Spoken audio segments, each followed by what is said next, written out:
Si j'ai vraiment quelque chose qui me vient tout de suite par rapport au congé solidaire, c'est les rencontres. Les rencontres avec les populations locales déjà, forcément. Tous les volontaires qui m'ont vraiment espantée. Je suis ravie de les avoir rencontrés parce que honnêtement, j'avais pas beaucoup foi en l'humanité. Je me demandais bien ce qui allait se passer pour nous et voir que sur le terrain, il y a des gens qui se démènent autant et avec le peu de moyens qu'ils ont, faire autant, ça m'a beaucoup émue et ça me permet de voir les choses un peu plus belles pour mes enfants. Je partais quand même avec pas mal d'appréhension parce que j'ai très peu confiance en moi. Et là, le fait de partir complètement dans l'inconnu avec des gens que je ne connaissais absolument pas, c'était un gros pas. Je me sens super loin de ma vie française, du travail, etc.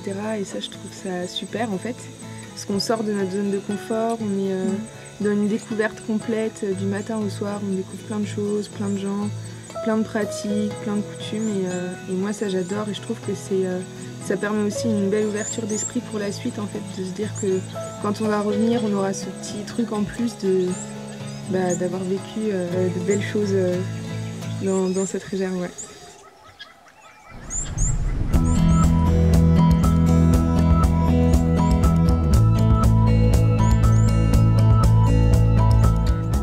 C'est ici, dans l'une des plus grandes forêts tropicales d'Afrique centrale, que les salariés de Maisons du Monde ont posé leurs valises pendant 10 jours.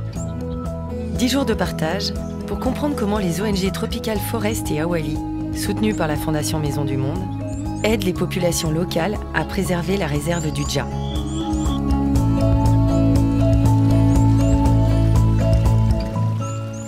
Bonjour à nos amis des Maisons du Monde qui sont au Cameroun, bienvenue. Alors moi c'est Roméo Fopa, agroéconomiste, et je travaille pour Tropical Forest.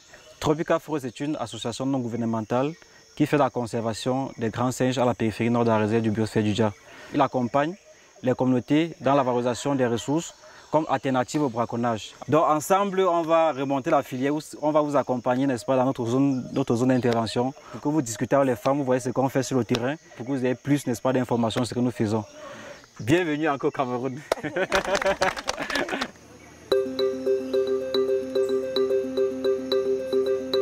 Nous partons pour le village de Kabilone, situé en pleine forêt à 8 heures de la capitale. Les routes laissent vite la place à des pistes, plus ou moins praticables. Des arbres à perte de vue, plus aucun réseau et personne aux alentours. Nous avons l'incroyable sensation d'aller au bout du monde.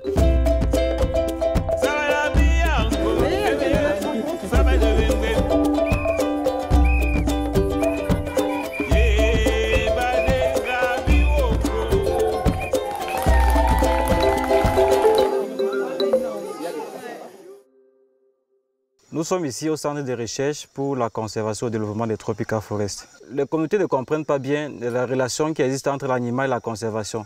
Ils voient l'animal, la viande, mais pas quelque chose qui peut faire l'objet d'une conservation. Pour eux, c'est un frein. Donc il était important, n'est-ce pas, de comprendre tout ça pour pouvoir voir quelques pistes de solutions et voir ce qu'on pouvait leur proposer, n'est-ce pas, en termes d'alternatives et, n'est-ce pas, améliorer les conditions de vie. Nous avons organisé envoyer des femmes sur les marchés qui sont allées voir des produits qui n'ont jamais su que ça avait une valeur commerciale, mais qui sont dans leur forêt. Maintenant, c'est dans ce sens-là qu'on a commencé à travailler avec elles pour voir comment est-ce qu'on valorise ces choses qui pourrissent ici. Donc, comme vous voyez ici, ce sont les plants de cacao et d'autres PFNL qui sont distribués gratuitement aux communautés.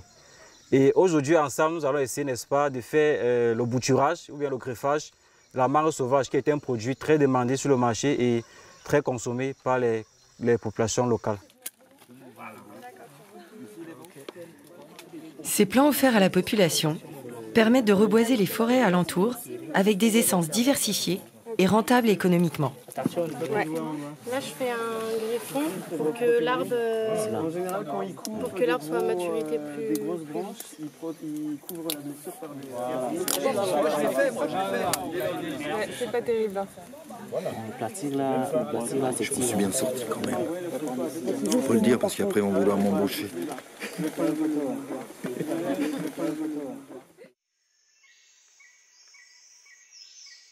Ce matin, nous allons prêter main forte au village voisin de Malène 5. La remise en état de leur plantation permettra de payer les instituteurs et donc de garder l'école ouverte.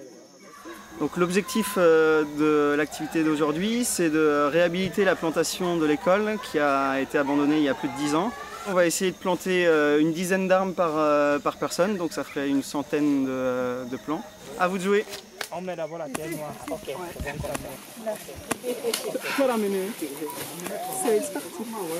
Donc du coup l'idée c'est de planter ces arbres pour que ça puisse créer des revenus. Parce que là pour l'instant il y a quasiment plus grand chose, il reste encore quelques plants qui ont été plantés il y a longtemps, mais donc là on en replante des nouveaux.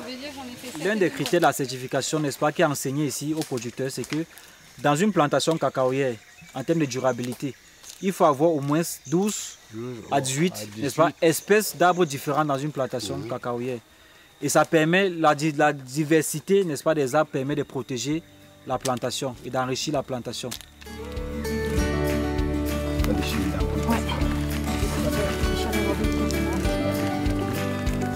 Il y a une grosse racine, tu peux pas la couper, on attend la machine. C'est bien comme ça la terre? Et de 1.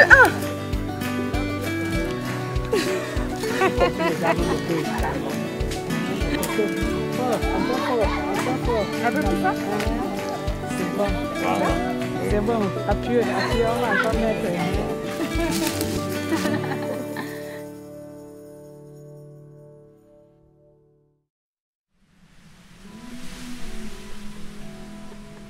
Après cette dernière journée avec Tropical Forest, nous partons pour le village de Doumopierre, où l'ONG Awali a construit une école en 2014.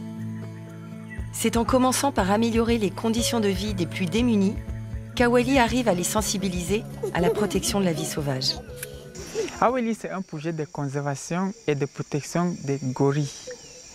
Et ici au Cameroun, elle mène ses activités à travers l'éducation environnementale. Et le premier projet mis sur pied par Awali, c'est l'école Jean-Marc Vichat pour les gorilles qui se trouve derrière moi. Les populations de ces zones n'avaient pas l'accès à l'éducation pendant plus de 10 ans. Quand Awali est arrivé ici en 2012, ils ont trouvé l'importance de créer l'école ici parce que beaucoup de jeunes ont grandi sans l'éducation et ils ne voient pas l'importance de conserver l'environnement, de protéger les gorilles. Et l'expérience a montré que les enfants qui ont eu la sensibilisation à travers l'école, ils sont plus prêts à conserver les animaux que les enfants qui n'ont pas eu l'éducation. Ce projet d'Awali a bénéficié en 2017 de l'arrondi en caisse, qui a permis de récolter 74 000 € dans les magasins Maison du Monde. L'école de Doumopierre est maintenant devenue la meilleure de la région. L'EPP de Doumopierre, par ma voix, vous souhaite une chaleureuse bienvenue. En assistant à la remise des diplômes de fin d'année, nous comprenons ce que cette école représente pour la population. Nous sommes loin de chez nous et loin de nos habitudes, mais avec le sentiment d'être au bon endroit. Voir ces jeunes heureux et si reconnaissants nous rend à notre tour fiers d'avoir contribué à la réussite de cette école.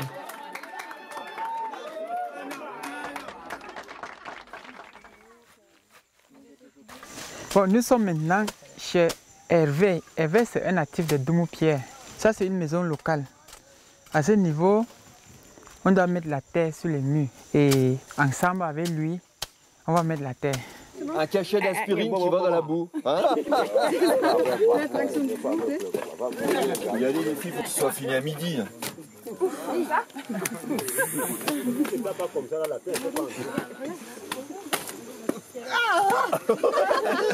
Marie, à 2 doigts, ça tombe. Tu peux juste... Non, c'est pour remonter mon pantalon. Après, je suis un peu embêtée parce que tu vois quand même, Pauline n'en a pas. Ah bah oui, t'as pas participé avec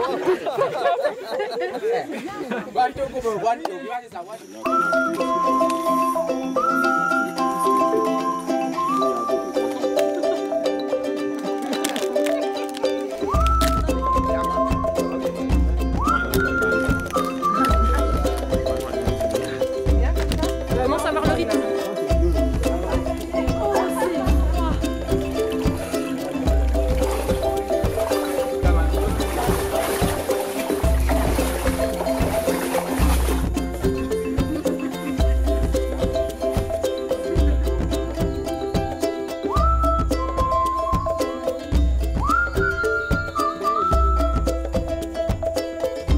serein et apaisant, c'est un truc de malade. Ouais, de pêche. C'est presque tu t'endors en fait.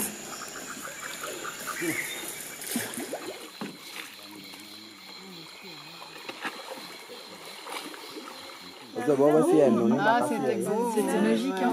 La zénitude. Voilà, la zénitude. Ouais, la zénitude. Zénitude. C'est un endroit très serein, très beau. C'est reposant.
Qu'est-ce qui se passe? Eh ben, elle a encore pondu et elle a cassé son œuf. Ça fait 2 matinées de suite. Elle passe par en dessous, c'est terrible.